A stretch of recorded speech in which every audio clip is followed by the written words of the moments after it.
Bismillah ar-Rahman ar-Rahim. Assalamu alaikum. It's especially an honor to be speaking at the Muhsen dinner. When I was asked to speak at this dinner, I felt like maybe I wasn't the right person. I felt like maybe I didn't know enough to speak at a dinner about accessibility for people with disabilities. And then I thought about who my heroes were. I thought about my own life experience, and I thought maybe I had something to share. So I want to share one experience I've had, and this is just a brief glimpse that I had into a world that I was unaware of before. And it started on a sunny day when we were vacationing in Beijing, in China. And we were crossing the street very foolishly. And I say foolishly because we really shouldn't have crossed that street. It was a highway, but we were desperate to try to find a taxi, and we thought it would be easier on the other side of the street. Anyway, in crossing this street, my son was hit by a car. And it's only by the grace of God that he is alive today. But when he was hit by this car, he broke his leg, and he was in a wheelchair for 6 months. So in this brief time, I got to experience what it was like to not have accessibility. We didn't actually live in the United States at the time. We lived in the Middle East, where accessibility was very difficult. Even at his own school, he wasn't able to go to the bathroom. I mean, he was completely dependent on his wheelchair for these months, and the difficulty and the way that people just didn't account for a person with a wheelchair in any place we went. I had to think about how to get him into a movie theater, into a museum, to school and back. And that brief period, I'm in no way comparing that experience to anything that someone has to endure for their whole life, at least gave me a glimpse into the importance of accessibility. But the work of Muhsen goes way beyond that, to something actually much more profound, much more needed, which is accessibility to the house of Allah, accessibility to knowledge of Allah. And I was at a conference about a year ago, and it was a very interesting talk. So it was a TED conference. I don't know if you are familiar with it, but TED Talks, I'm sure most people have heard of them. This was a TED Talk about creating toys that are accessible to people with disabilities, and creating them in all of these different ways so that anyone can enjoy and learn from this toy. And what it made me think of in that moment is how Allah gave us the salah in a way that it was accessible to every human being. You can perform the salah even if the only thing you can move is your eyes. You can perform the salah, and someone actually pointed this out, that there is movement and there is auditory. So if you can only see and you can't hear, you can follow along with the salah. And if you can only hear but you can't see, you can follow along with the salah. There is accessibility built into our faith, especially in the things that are so fundamental to the connection with Allah. And what Muhsen is doing is bringing that to our masajid. It is such important work. I know it is after the fundraiser, but this is everything that I've been moved to say by listening to the way that people have been sharing today. I was so moved by the three speakers that spoke in the very beginning. Sumaya talked about seeing with our hearts. She talked about basira. And so often we mistake seeing for actually seeing. And the true sight in our faith is actually something you do with your heart, not something you do with your eyes. Sarah reminded us how to actually listen, and the beauty of her words, of expressing gratitude for being deaf because she learned how to truly listen. A reminder to all of us about listening to even the voices that, as Sheikh Omar reminded us, we could walk away from, perhaps, technically, in our society. And I was especially moved by Samia, the way she spoke about her brother, correcting the misconception of a person with disability in your family being a burden, reminding us truly what a blessing is. And then I realized that one of my greatest heroes,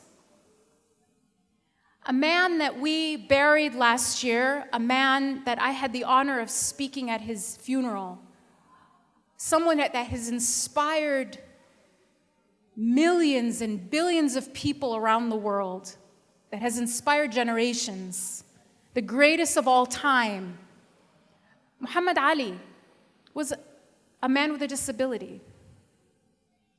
And I want to share some of my favorite stories from this great man's life in an effort to inspire all of us.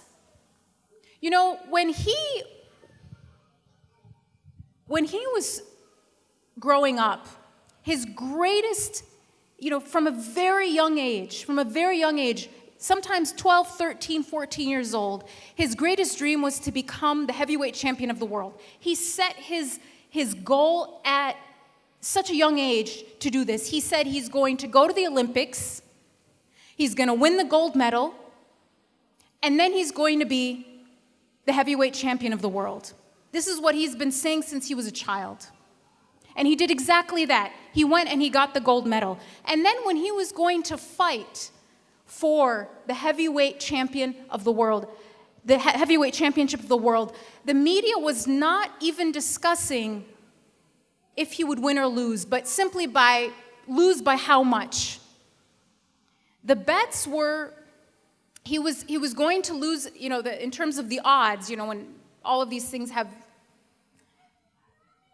odds and people bet on these fights, the odd against him was 7-1. So the only thing they were talking about, but he was not if he would lose or win, but lose by how much. And so when he was fighting Sonny Liston, he surprised everyone in the first couple of rounds because he was doing a lot better than they thought. But then something happened. Sonny Liston had something on his glove that some people actually think was done on purpose. And it was ointment that he used on his wounds, but it was also on his glove. And when he punched Ali in the eye, it blinded him. And many people who had fought Sonny Liston experienced the same thing. They were actually blinded by something on his glove. Now, Sonny Liston was a very tough guy. Some people, there were many allegations that he had connections to the mob. This was not an easy fight. And so the burning and the blindness of this incredible pain was so horrible that this fight that he had been dreaming of his whole life, he actually wanted to quit. He wanted to stop, and he begged his trainer to cut his gloves, and his trainer wouldn't. He said, keep going. And so somehow he got through this next round almost blind. But then look what happened. The sweat, listen to what happened. This is so profound. The sweat and tears from that perseverance through that round cleared his eyes. The sweat and tears from that round cleared his eyes, and then a clear-eyed Ali knocked out Sonny Liston and became the heavyweight champion of the world. At that time, the youngest in history. SubhanAllah. Immediately after, the next day at the press conference, he announced that he was a Muslim and that his name was Muhammad Ali. It is such a life lesson in terms of his perseverance. And that same spirit of perseverance he took throughout his life. If you study Ali's life, he made more of a difference after he retired. He made more of a difference after his disability started to develop than before. Study his life and that's what you will see, because that same spirit of perseverance and principle was something that he carried out throughout his life. And then he was willing to give it all up. After working so hard for the title, he was willing to give it all up twice. The first time, many people don't know that he was actually told that unless he denounced his faith, he would no longer be able to fight. And this happened very early on, and it wasn't a public thing. And you know what he did? He said, I'd walk away right now. He was willing to walk away from a career that was earning him millions of dollars after growing up in poverty and having this as his dream his entire life, for a faith that he would not compromise on. To the point where it was his sponsors that came back to him and invited him back. He stood with principle, and every time it was the people who wanted him to compromise that it would eventually come back to him. He would never move from his place of principle. And when he avoided going to an unjust war, even though, this is very important, as a celebrity athlete, he would actually never have had to fight. And he knew that.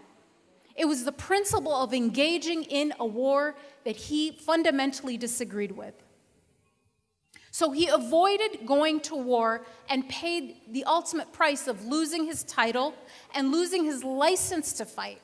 Losing his license to fight meant that he could no longer earn a living. And this case went all the way to the Supreme Court, where it was overturned and he was exonerated. And this is incredibly important. When you go to Louisville, it's like Muhammad Ali land. I had never been to Louisville until the funeral, and it was his picture everywhere. I remember this one place in particular, a huge banner, Muhammad Ali, the greatest of all time.